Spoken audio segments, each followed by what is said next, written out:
हरियाणा की हर अपडेट के लिए बेल आइकन दबाएं और सब्सक्राइब करें STV हरियाणा न्यूज। प्रदेश में कुल 48,040 मरीजों की पुष्टि हुई है। कोरोना से अब तक 550 लोगों की मौत प्रदेश भर में हुई है।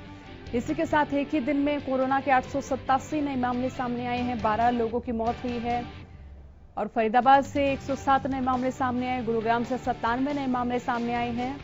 आपको बता दें कि पानीपत से 81 नए मामले सामने आए, अंबाला से 71 और रोहतक से 58 नए केस सामने आए हैं। इलाज के बाद 40,610 मरीज ठीक भी हुए हैं।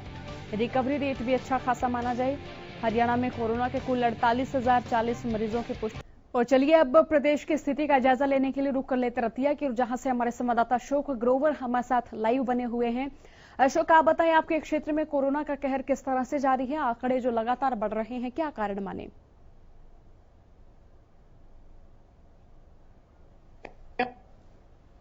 अब तक 158 के करीब कोरोना पॉजिटिव केस पाए गए थे, जिसमें 116 लोग ठीक होकर घर जा चुके हैं। बल्कि अब तक 42 केस जो हैं वो एक्टिव है। सोनिया जी अशोक, अनलॉक के साथ लोग कितने जिम्मेदार माने यहाँ? क्योंकि देखिए, लगातार लॉकडाउन के दौरान हमने देखा, हमने बड़ी करीबी से जाना कोरोना के संक्रमण से हम किस तरह खुद का बचाव कर सकते हैं, अपने परिवार का बचाव कर सकते हैं, किस तरह हम सुरक्षित रह सकते हैं। तो लोग कितने जिम्मेदार नजर आ रहे हैं फिलहाल? देखिए सोनिया, मैं बता दूं कि अनलॉक के दौरान जो बाजारों में ज्यादातर देखी जा रही है लापरवाही, जो कि बहुत बड़े स्तर पर है। लोगों के मास्क नहीं लगाए होते और लोग दुकानों में भी बिना मास्क बैठे हुए हैं। अब कोरोना को जो कि लोगों ने एक साधारण बीमारी मान लिया है और ये भी सोच गया है कि अब कोरोना के साथ ही जीना है। अशोक, किसी बीच अगर स्वास्थ्य व्यवस्थाओं का जिक्र करें तो स्वास्थ्य व्यवस्थाएं किस प्रकार से नजर आ रही हैं? क्योंकि देखिए, रिकवरी रेट के अलावा अगर जो मामले बढ़ रहे हैं उनकी बात की जाए तो कहीं ना कहीं स्वास्थ्य विभाग को और सतर्कता फिलहाल बरतने की आवश्यकता यहां पर महसूस की जा रही है।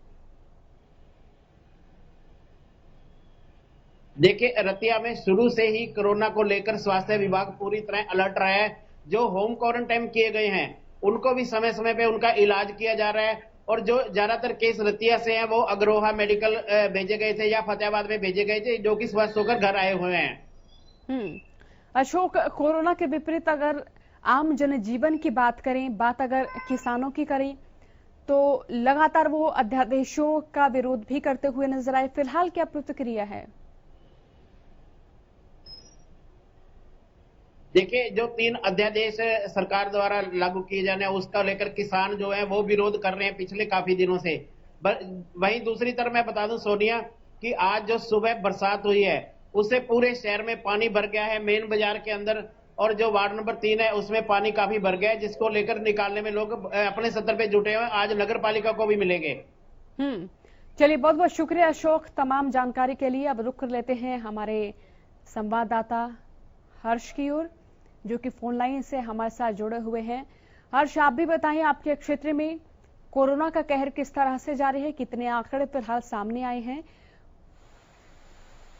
देखिए सोना, बुलेटिका में अगर कोरोना की बात करें तो लगातार अपना पैर पसारते जा रहा है और दूसरी ओर इसके लिए प्रशासन भी कहीं ना कहीं सतर्क नजर आ रहा है। हालांकि एक युवा की मौत हुई है 35 वर्षीय की, जिसके बाद प्रशासन सख्ते में है और प्रशासन ने अब दुकानों का समय सुबह 9 बजे से लेकर रात 8 बजे तक भी कर दिया है और इसके लिए प्रशासन द्वारा लगभग 200 से अधिक चालान भी किए गए हैं एक दिन में ही। और प्रशासन लगातार लोगों को अवेयर कर रहा है कि लोग मानने को तैयार नहीं है। जी सोनिया। हर्ष, अगर स्वास्थ्य व्यवस्थाओं की जिक्र करें तो स्वास्थ्य व्यवस्थाएं यहाँ ग्रामीण क्षेत्रों में किस तरह से नजर आ रही हैं? क्योंकि देखिए, अभी फिलहाल जो रैंडम सैंपलिंग है वो भी हो रही, लेकिन ग्रामीण क्षेत्रों की बात करनी जरूरी हो जाती है, क्योंकि कोरोना का कहर बड़े शहरों से लेकर छोटे शहरों में देखा गया, छोटे शहरों से फिर ग्रामीण क्षेत्रों में देखा गया। अगर स्वास्थ्य सेवाओं की बात करें तो देखिए, स्वास्थ्य विभाग पूरी तरह सतर्क है। अगर आप ग्रामीण अंचल की बात करें तो आज ग्रामीण अंचल में भी कोरोना अपने पैर पसारता जा रहा है। यहाँ एक आदर्श गांव है और बुलेटिका का सबसे बड़ा गांव है गांव वागल। कल उसमें भी लगभग 10 मरीज सामने आए हैं और इससे पहले इस गाँव में लगभग 10 मरीज सामने आ चुके हैं और अब कोरोना है जो कि गाँव में भी पैर पसारता जा रहा है। इसके लिए स्वास्थ्य विभाग लगातार लोगों से अवेयर कर रहा है कि, लेकिन लोग मानने को तैयार नहीं है, चालान किए जाते हैं और प्रशासन द्वारा सख्ती की जाती है, उसके बावजूद भी लोग सड़कों पर हैं। जी हर्ष, कोरोना के अलावा अगर आपके क्षेत्र की खबरों की बात करें तो फिलहाल फसलों के किसानों की क्या स्थिति नजर आ रही है? देखिए सोनिया, जैसे कि आपको पता है कि जो केंद्र सरकार ने अध्यादेश पास किए हैं उसको लेकर जो किसान संगठन थे उन्होंने 15 अगस्त पर काले झंडे दिखाने की बात कही थी। उसको लेकर किसान हैं जो लगातार विरोध भी कर रहे हैं। हालांकि जो फसलें हैं, आपको पता है कि यहाँ पीछे बरसात हुई थी और किसानों पर मार पड़ी थी। यहाँ पर किसानों का कहना है कि जो अवधि करवाकर फसलों की उन्हें मुआवजा दिया जाए, लगातार हल्का विधायक से मिले थे, परंतु अभी तक सरकार द्वारा ऐसा कोई आदेश नहीं आया है। जी सोनिया, बहुत बहुत शुक्रिया हर्ष तमाम जानकारी के लिए। तो लगातार हम हमारे संवाददाताओं से जानने की कोशिश कर रहे हैं कि उनके हलके में कोरोना का कहर किस तरह से जारी, कितने आंकड़े सामने आए, आंकड़े अगर बढ़ रहे हैं तो क्या कारण है। इसी के साथ हम आम जनजीवन किस तरह से वहां पर चल रहा है, किस तरह से बाधित भी हो रहा है, इसकी भी बात कर रहे हैं, किसानों की बात कर रहे हैं। तो आपके हलके की तमाम अपडेट हम इस बुलेटिन में आप तक पहुंचाते हैं। वक्त छोटे से ब्रेक का, फौरन हाजिर। ब्रेक के बाद आप सभी का एक बार फिर बुलेटिन में स्वागत है और स्थिति का जायजा लेने के लिए रुक कर लेते हैं हिसार की ओर, जहां से हमारे संवाददाता अनूप कुंडू हमारे साथ बने हुए हैं। अनूप, आप भी बताएं आपके क्षेत्र में कोरोना के कितने आंकड़े सामने आए हैं और यहाँ बढ़ते हुए आंकड़ों का क्या कारण माने अनूप? देखिए सोनिया जी, अगर हम हिसार की रजिस्टर किए गए हैं जिसमें से 1100 से अधिक जो लोग हैं ठीक होकर अपने घर जा चुके हैं और 207 मामले ऐसे हैं जो अभी तक एक्टिव है। करके अगर हम बात करें तो 29 नए मामले रजिस्टर्ड किए गए हैं, जिसमें से मैक्सिमम लोगों की जो है ट्रेवल हिस्ट्री रही है। कुछ लोग ऐसे हैं जो किसी के संपर्क में आने से कोरोना पॉजिटिव है, लेकिन अधिकतर लोगों की जो है बाहर से आने की हिस्ट्री पाई गई है। जी सोनिया। अनूप, अगर बात यहाँ के ग्रामीण क्षेत्रों की करें तो वहां पर स्वास्थ्य सुविधाएं किस तरह से नजर आ रही हैं? क्योंकि शहरों की अगर बात की जाए तो शहरों में लगातार स्वास्थ्य सुविधाओं पर, तमाम अस्पतालों की व्यवस्थाओं पर खबरें भी आप पहुंचाते रहे हैं, वहां का निरीक्षण भी होता रहा है। तो गांव की बात करनी बेहद जरूरी हो जाती है, वहां क्या स्थिति नजर आ रही है? देखिए सोनिया जी, अगर गांव की बात करें तो गांव में फिलहाल जो मामले हैं बहुत कम दिखाई दे रहे हैं। इस प्रकार के शहरों में ही अधिक मामले कोरोना के सामने आ रहे हैं। और अगर स्वास्थ्य सेवाओं की बात कर ली जाए तो अगर किसी गांव में इस प्रकार का कोई मामला सामने भी आता है तो कुछ इलाके को क्वारंटाइन किया जाता है, आइसोलेट करने के लिए उनको अग्रोहा या हिसार में भेज दिया जाता है। तो इस प्रकार से हम कुल मिलाकर कह सकते हैं कि गाँव अभी तक सेफ है। अनूप, कोरोना के अलावा अगर यहाँ की खबरों की बात करें, किसानों की बात करें, फसलों की बात करें तो उनकी क्या स्थिति है? क्योंकि मौसम में लगातार परिवर्तन हो रहा है, किसानों की ओर से अध्यादेशों को लेकर लगातार विरोध भी हो रहा है, लॉकडाउन के चलते किसानों को कई तरह की समस्याएं भी हो रही हैं। तो फिलहाल क्या प्रतिक्रियाएं उनकी ओर से सामने आ रही हैं? देखिए, कुछ इलाका अगर हम किसानों की बात करें तो कुछ इलाका ऐसा है जो पिछले महीने में और सावन के जो लगातार बारिश हुई थी उसमें काफी सारी फसलें खराब हो गई थी, जिसका गिरदावरी का अब चला हुआ है, गिरदावरी लगातार की जा रही है। लेकिन अब कुछ इलाका ऐसा भी है जहां पर बारिश की बहुत अधिक आवश्यकता है, लेकिन बारिश न होने के कारण फसलें खराब होने की कगार पर है। लेकिन सर लोग यही कह रहे हैं, चाहे वो किसान है चाहे आड़ती है, कि गिरदावरी तुरंत प्रभाव से की जाए। और एक बड़ी खबर यह भी बताना चाहता हूँ, कल जो यहाँ आड़ती एसोसिएशन ने ऐलान किया है कि 21 तारीख को पूरे हरियाणा में वो मंडियां बंद रखेंगी, इसका प्रभाव भी आने वाले समय में देखा जा सकता है। बहुत बहुत शुक्रिया अनु तमाम जानकारी के लिए। अब हम रुक कर लेते हैं बल्लभगढ़ की ओर, जहां से हमारे संवाददाता राजेंद्र दहिया हमारे साथ लाइव जुड़े हुए हैं। राजेंद्र, आप भी बताएं यहाँ कोरोना की क्या स्थिति नजर आ रही है, कितने आंकड़े फिलहाल नजर आ रहे हैं? क्योंकि देखिए ये क्षेत्र जो है वो दिल्ली से सटा हुआ क्षेत्र है, आंकड़े दिन प्रतिदिन बढ़ते जा रहे हैं।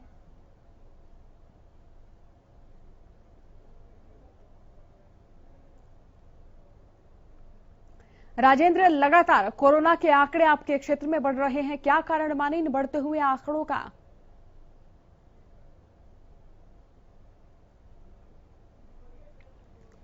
तो राजेंद्र फिलहाल तकनीकी खामियों के चलते हमसे जुड़ नहीं पाए, तो लगातार हम हमारे संवाददाताओं से जानने की कोशिश कर रहे हैं कि उनके क्षेत्र में कोरोना के आंकड़े किस तरह से बढ़ रहे हैं, क्या कारण वहां माना जाए।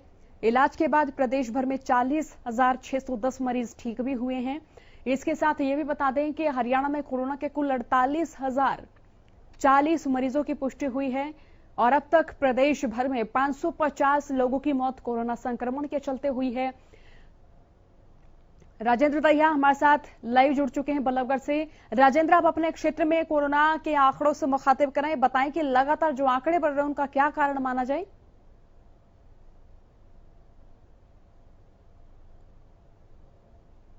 जो कल भी 24 घंटे के अंदर जो आंकड़े आए हैं वो 107 मरीज यहाँ पर बढ़े हैं, लेकिन इसके विपरीत 149 मरीज यहाँ पर ठीक होकर भी गए हैं और एक मरीज की मौत हुई है। 11,137 के करीबन टोटल मामले आ चुके हैं, इनमें से 1000 के करीबन एक्टिव मरीज अभी भी हैं और जो रिकवरी रेट है वो 91.5% का हो गया है। कहीं ना कहीं एक अच्छी खबर भी है, लेकिन लगातार जिस तरीके से 100 से ज्यादा रोजाना मामले आ रहे हैं तो उससे कहीं ना कहीं लोगों की चिंताएं बढ़ी हुई हैं। और हालांकि जिस तरीके से जो लोग हैं, अब लोगों के मन से भी कोरोना का भय खत्म हो चुका है और लगातार लोग भी अपने जो रोजी रोटी का काम है उस पर जा रहे हैं। तमाम जो सड़कें हैं पहले की तरह भरी हुई दिखाई देती हैं। जी सोनिया। राजेंद्र, कोरोना की खबर के अलावा अगर यहाँ और खबरों की बात करें, मौसम की बात करें, किसानों की बात करें, प्रशासनिक व्यवस्थाओं की बात करें, तो क्या क्या नई खबरें हैं?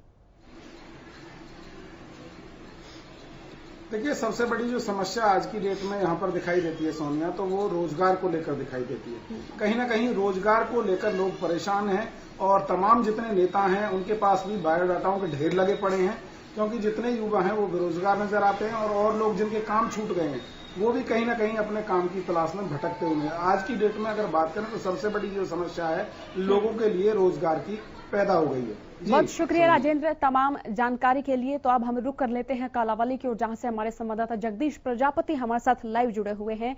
जगदीश, आप भी अपने क्षेत्र में कोरोना की स्थिति से मुखातिब कराएं, क्या अपडेट है?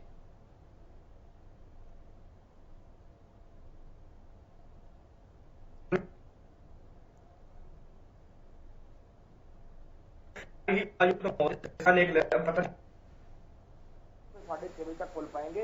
उन्होंने आदेश जारी किए हैं कि बिना मास्क के अगर कोई लोग दिखाई देते हैं तो उनके चालान है जो किए जाएं।